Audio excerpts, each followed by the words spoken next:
Well, the number one challenge that founders face, it's a subjective answer. I think there's probably 10. I think there's 10 major components of growth that every organization is facing at any given moment. But ultimately, from a big picture standpoint, the founder may not even have language for this. But when you look at how society is developing and you look at the core values of generations that are starting to take leadership roles, they're starting companies, it's that there's a need for purpose.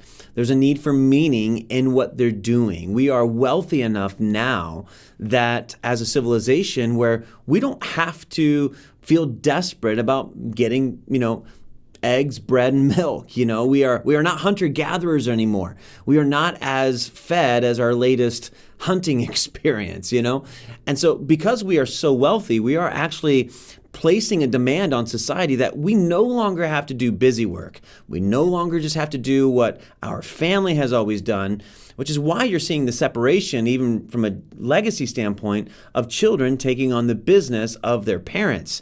Because we're so wealthy that there's options out there. It used to be you would definitely take on your parents' business because that was the best option for you.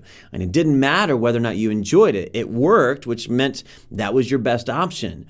As people are bringing products and services to market, and as more data becomes available on human behavior, we're realizing that there are fits for us. There's places where we're going to thrive. There's places where we're going to not be sustainable.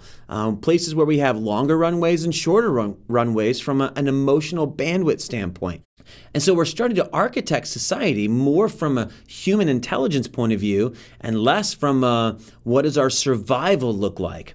And so as we make this shift in society off of these archaic principles of survival and off of principles of abundance, time is allowing us to ask questions. Who am I? Why do I exist? And what choice am I going to make from my internal world that's going to allow my external world to be defined?